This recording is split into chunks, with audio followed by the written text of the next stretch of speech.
कहानी दो दोस्त और भालू। एक बार की बात है, दो दोस्तों को जंगल से होकर जाना था। यहाँ कई जंगली जानवरों के साथ एक खतरनाक जंगल था। जंगल में शेर, भालू, सांप और यहाँ तक कि जहरीली मकड़ियाँ भी थीं। जैसे ही दो दोस्त जंगल में दाखिल हुए, वे इस डर से जकड़े हुए थे कि आगे क्या होगा। मैं इतना भयभीत हूँ, काश हमें इस जंगल से ना गुजरना पड़े। मैं आपस से सहमत हूँ, लेकिन हमारे पास कोई चारा नहीं है। दूसरे गांव में जाने के लिए हमें जंगल पार करना होगा। क्या होगा अगर हम मुसीबत में पड़ गए? आइए वादा करें कि अगर हम में से कोई एक मुसीबत में पड़ गया तो दूसरा नहीं भागेगा, वह रहेगा और संकट में पड़े व्यक्ति की सहायता करेगा। हाँ, मैं तुमसे वादा करता हूँ मेरे दोस्त, अगर तुम मुसीबत में हो तो मैं तुम्हें अकेला नहीं छोड़ूंगा। और मैं तुमसे वही वादा करता हूँ मेरे दोस्त। मुझे अब कम डर लग रहा है। मुझे लगता है कि अब मैं आसानी से जंगल पार कर सकता हूँ। मैं खुश हूँ।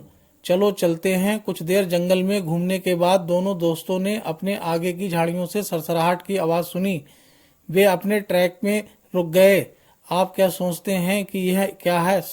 मुझे नहीं पता, मैं स्पष्ट रूप से नहीं देख सकता हूँ।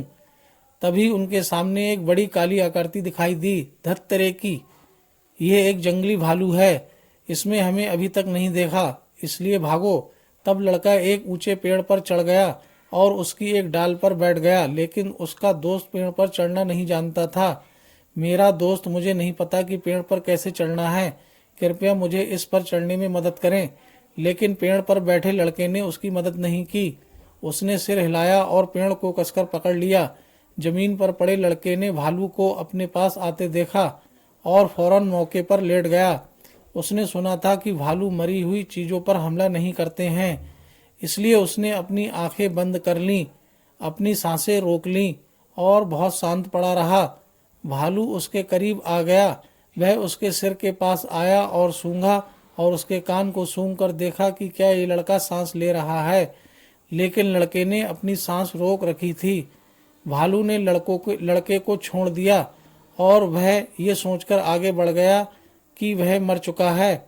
भालू के जाने के बाद पेड़ से उतरा लड़का नीचे आया। क्या तुम ठीक हो? हाँ, वह एक नज़दीकी मामला था।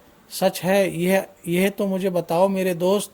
मैंने देखा कि भालू तुम्हारे कान के पास आया और कुछ फुसफुसा रहा था।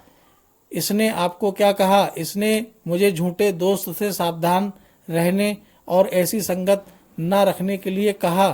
अगर दोस्तों आपको कहानी पसंद आई हो तो चैनल को लाल बटन दबा के सब्सक्राइब करने, लाइक, कमेंट और शेयर भी कर दें।